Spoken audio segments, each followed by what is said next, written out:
Welcome to your next private lesson. What we're going to talk about today is we're going to talk about Bunkai. Bunkai is a modern concept in Okinawan karate. And so we're going to discuss this so you have a real understanding of it, where it came from, how it evolved, and why you should ignore it. And so Bunkai means in Japanese to analyze or pull apart.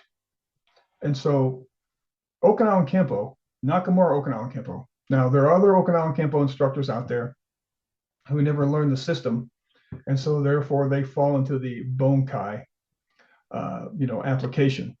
But Nakamura didn't believe in Bunkai. He said that, that karate was for fighting. Self-defense and fighting were synonymous back then in his generation. And so he said that fighting is the application of kata. If there is no full contact fighting, there is no karate. He also said that if there was no full contact fighting, ineffective techniques would replace effective ones. And so that's why when the Japanese banned full contact fighting, he opposed that and he developed the bogo armor. And so many of the Okinawan masters, there are many dojos who embraced bogo, but eventually they phased it out. And mainly why they phased it out and came up with Bunkai was because the Americans were on the island in the 60s, early 60s. They're getting ready to go to Vietnam. Then they started to go to Vietnam. So Marines were there, other GIs were there, and the Marine Corps thought that the karate training for their Marines and soldiers would be a benefit, keep them in shape, teach them little skills. And so they started to pay Okinawan instructors. Sensei Nakamura, Shijiro Nakamura, he was already wealthy. He didn't need the money. But the other ones did. And so what happened was, it depends on which instructor you talk to. Sometimes the military required the GI to give the master a dime, an American dime. And he would turn it into his contact at the base, and the base then would pay him the full amount. The founder or the son of the founder of Yuchiru, he told Sensei Flores, he was Sensei Flores' first instructor in the Marine, when he was a Marine on base, that he got paid 25 cents. And he thought that was a crazy amount of money, for Americans to pay that much money for lessons. And so they realized that, excuse me, that full contact fighting wasn't going to be popular with Americans, even the Marines. Nakamura never stopped doing it. Odo never stopped doing it. Oyata never stopped doing it. And some of the other students of Nakamura who were masters in their own right, Kina, he continued to do it until later. And then most of them all, but Oyata and Odo, eliminated Bogo Komite. And they Bunkai. And so Bunkai, if you don't fight in Bogo gear, and you can't fight in real life, you can't because it's illegal, unless you're involved in law enforcement and corrections. So you have to fight in Bogo gear to actually apply the techniques in kata. Well, most American martial artists don't fight in the Bogo gear because it's painful, it's uncomfortable, it's dynamic. And so the Okinawan masters did the same thing. They stopped fighting the Bogo gear around the late 60s, early 70s. And so they were just teaching kata and Bunkai. Now, Bunkai is just a person's personal technique application of the movements in kata with no basis for anything, because they don't fight. So how can you look at kata, the individual moves in kata, and say, well, it's this in self-defense, and this is really a grapple, and this is really a strike, and this is this, and this is that? Well, you can, but it's not based on anything. That's the problem. And you'll see this on video. All modern Okinawan karate American instructors do the Bunkai. We don't. Now, we have Okinawan Kenpo people in the United States who legitimately train with Sensei Odo, But he didn't teach them a system of fighting. He didn't teach them Bunkai either. So they started to make it up on their own. And they didn't do Bogo Kumite. So it just became, for lack of a better term, a fantasy. And so in this book, let me get it here for you. This is a pretty good book. This book is a kind of a narrative of the Marines and some of the other soldiers who went to Okinawa in the 60s and trained with the traditional masters. At the beginning, when they were start to promote Okinawan karate to Americans. And so Sensei Flores is in here. And in this book, you know, there are references that when they asked their instructor, their Okinawan instructor, you know, what about Bunkai?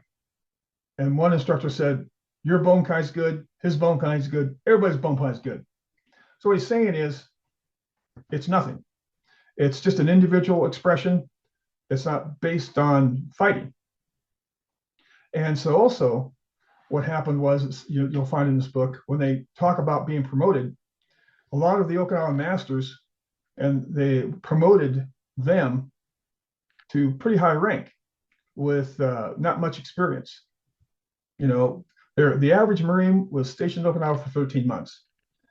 And so you learn all the content in 13 months, you know, you pay your dues, make your shodan. Some of them got their, in the book, got their 4th and 5th degree black belts in 18 months. So they come to the United States, they didn't learn the system of fighting, because this is what's it's interesting. Nakamura, you know, did not teach any of his senior instructors, his senior students, the system of fighting except Sakichi Odo. And that's the way it was done traditionally in the old days. One master taught one student, so the system would stay intact. And so Sensei Odo trained Sensei Flores because Sensei Flores was his #1 student. They had a very unique relationship, Flores and Odo. Odo's family was samurai, and so they had a ancient samurai sword, family sword. Well, during the occupation of Okinawa, the Americans took away all samurai swords, all swords. And so Odo was kind of heartbroken that his family sword for generations had been taken. So he expressed that to Sensei Flores. Sensei Flores was a gunnery sergeant, a supply sergeant in the Marine Corps. So he said, okay, I'll try to find it. So he searched Okinawa, where all the buildings and whatnot, the different bases, nothing there. A couple of years later, he gets transferred to San Diego. He's a supply sergeant. And so he's looking around the base, and he finds an old Quonset hut that hasn't been opened, and it's all overgrown, hadn't been opened in who knows how many years. Gets inside and finds a barrel full of samurai swords. Now, Sensei Odo described the sword and gave him a picture. So he's going through the swords, and he finds Sensei Odo's sword. So when he goes back to Okinawa for his next tour, he takes his sword, presents it to Odo. And Odo's overjoyed. And he took his sword and he mounted it in his dojo in a glass and wood case.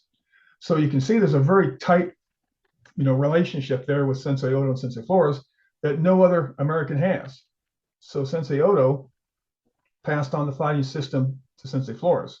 Sensei Flores trained no one, didn't even train his son. But I was Sensei Flores' first American student when he got off the boat in Okinawa in '81, and took me as a student, and I've been his student for the last 40 years. And so I lived with him for a number of years, trained every day with him.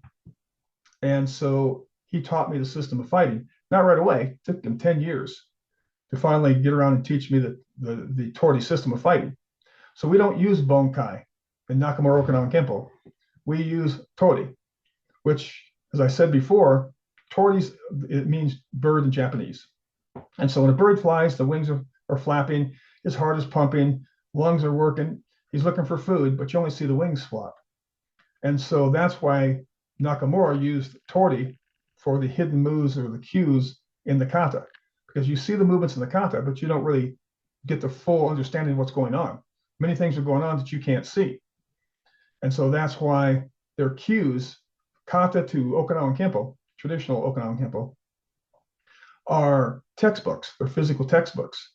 They're not a method of training for combat. Now, you'll see this a lot. There's a guy, he's an Englishman, I believe, and he's got videos called Practical Bunkai. And so he's got Bunkai applications for everything. Well, he's a Japanese stylist, which is even worse than being Okinawan because they took it and made it a sport. But what he does, like a lot of people do with no background and no real understanding, they kind of do research and they find printed material, even in Japanese, get it translated, and then they make some assumptions. Well, if you don't fight in BOGO gear and you can't fight for real, then what do you base these assumptions on? Now, what I liked about Shiro Nakamura is he was one of those masters that never lost focus of the combat aspect of what he taught. So he was only concerned with fighting. Now, with all the other Okinawa masters, Utasu is one of them. What happened is when they got old, they got philosophical. And it's like, karate's for development of character. Well, if you're not fighting, you got to have some reason to do it. And so this gentleman with the practical Bunkai found, some principles that Utasu had laid out. And one of them was karate is not for fighting, it's for self-defense. Like there's a difference. And so this gentleman makes the assumption that, fighting is, he calls it, it's cooperative, so to speak. I agree to fight you. It's like we're sparring. Well, sparring, if you're not doing it in the BOGO gear, doesn't help you with anything with Bunkai because you're not really fighting. You're not trying to hit someone really hard. And so he says that basically when you have an agreement to fight, that's fighting. And then when you get attacked on the street, there's no forewarning, there's no agreement. That's what kata's for. Well, that's ridiculous. If he ever fought in BOGO gear, he'd know better, but he doesn't. And so you see a lot of really bad information being presented in YouTube and other dojos when they talk about Bunkai. And you'll see hundreds of video where they're giving you their Bunkai of Nahanshi Shodan or, whatever the case may be. They do, Bunkai drills, and all this is fun and it's entertaining, but it's not based on anything. It's not based on real combat.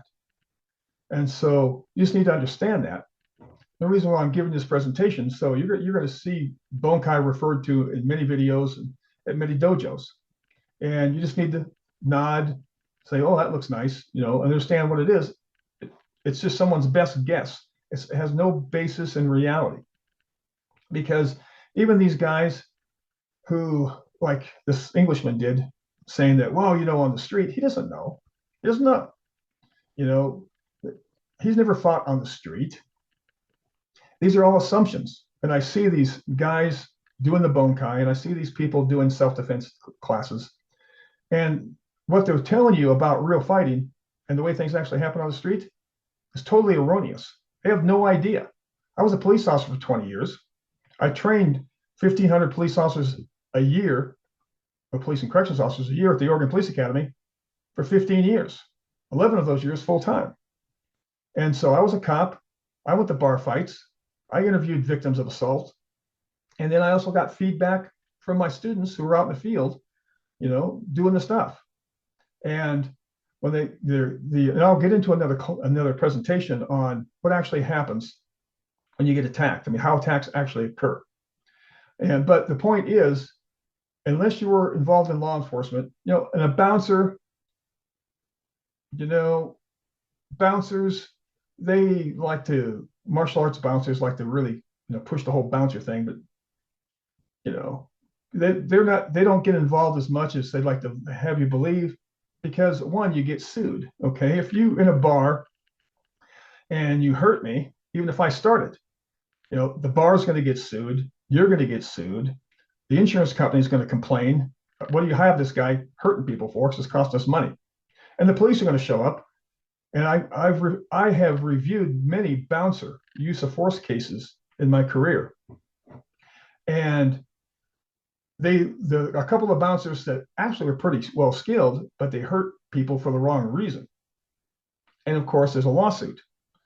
And I couldn't justify what they did because, when you drag a 70-year-old man off a bar stool and he hits the floor and it's hard, and he has to have 2 hip replacements, he was just refusing to cooperate.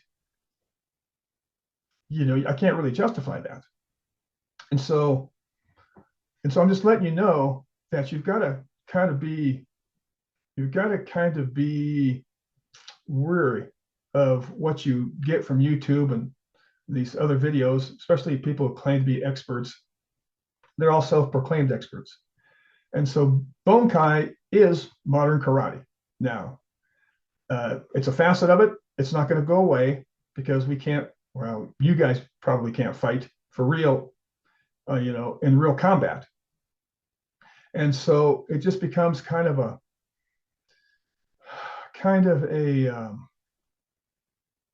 avenue to make what you're learning in traditional karate applicable to the real world. Other than just learn how to punch and kick and throw, it's not. So I don't want to beat this dead horse, but I just want you to be aware of the cultural differences and now what's happened in modern karate as opposed to what we learn in Nakamura Okinawa Kenpo. So in my next presentation, I'm going to start breaking down the principles of Okinawa Kenpo karate. And there's 36 of them, and I'll take each one, explain it, and I'll explain how you apply it in the real world. Some of it deals with training, others of them deal with combat. So train hard. I'm looking forward to see you on the next video. Take care. Started to teach